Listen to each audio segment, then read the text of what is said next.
We have Congressman Woodall here today to discuss about Adoptees Citizenship Act and relationship between the states and South Korea. Hello, Congressman Woodall. Yeah, hi, June. I'm glad to be with you today. Okay, so Adoptee Citizenship Act was introduced this Tuesday, right? That's correct. I was able to introduce it as the Republican, and Mr. Adam Smith from Washington introduced it as a Democrat. So can you explain what meaning it has? This is one of those issues that most Americans don't know about. We're talking about children that were adopted from countries all around the world. Korea is one of the important examples.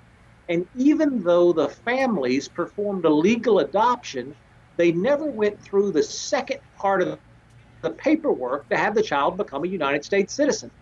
Back in 2000, we changed the law to prevent this from happening to any new families. But there's so many families from the 1990s, the 1980s, the 1970s that have children trapped. We want to solve that problem once and for all and make all of those adopted children United States citizens. Can you explain how is it different with the bill that was introduced in 2000? Yes, we realized as a country that so many families didn't understand that once they'd performed a legal adoption, they still had to go through a legal citizenship process. So in 2000, we changed the law to say that when you perform that legal adoption as an American family, your child automatically gets U.S. citizenship. That was the right thing to do. But what it didn't do was solve the problem for all the families that had gotten trapped earlier simply by not knowing. What most families don't understand is that you can apply for citizenship as a child based on your parents' citizenship, but once you turn 18, you're treated as an adult all by yourself.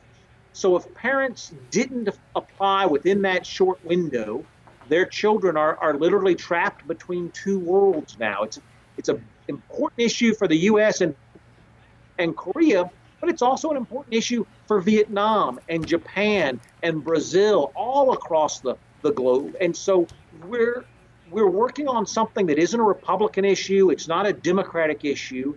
It's an American issue. It's a human issue. It's a real problem, and we've got a real solution here in this bill. So can we say it's going to help all of the adoptees, including deported adoptees? I think that we can.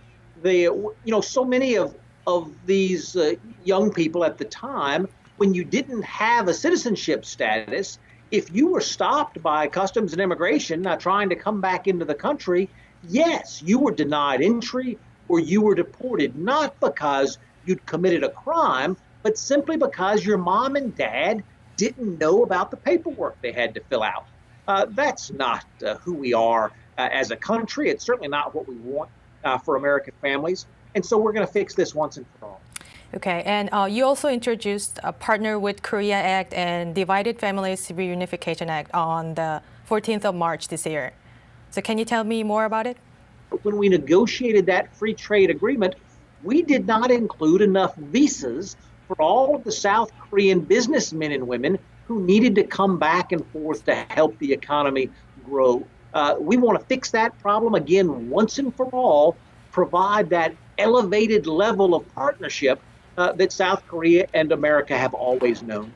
And why is it important for the United States to have a strong relationship with South Korea? Oh, gosh, this is a relationship that goes back more than half a century. It's important because South Korea is a global leader.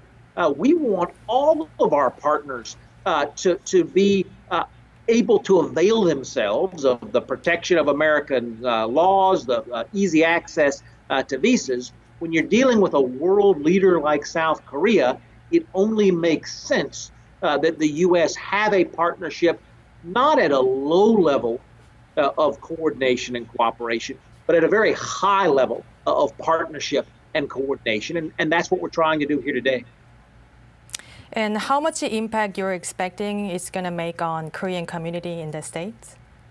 June, it varies depending on on the family. But if you're one of those families where your child trapped in this status where they have no home country, it's going to make all the difference to those families. It's going to literally be a lifesaver for those families. The Adoptee Citizenship Act, critically important to those families that are affected.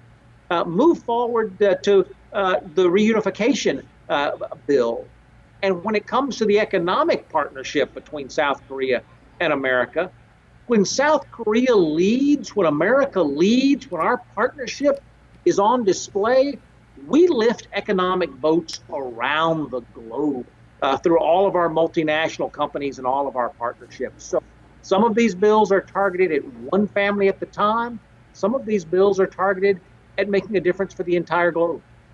How are you looking at the relationship between the States and Korea? Do you believe it's going to get better?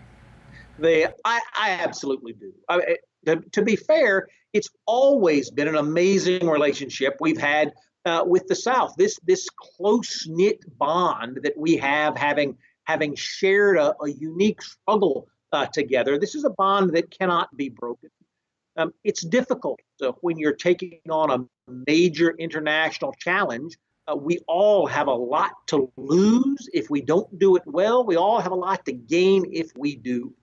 This is something that the entire world is watching, but the decision is only going to be made amongst three primary leaders: those in the North, those in America, and those in the South. We have to have that unified decision-making trio if we're going to make this difference for the planet.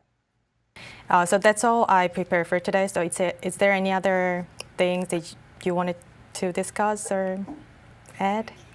June, you've hit the big three in international relations today. If we can start by solving these top three issues, then I want to come back and talk to you about solving number 4, number 5, and number 6 after we have these successes. Yeah, I'll be looking forward to that. And thank you very much for your time and support. And we appreciate your work. Thank you very much. Thank you, June.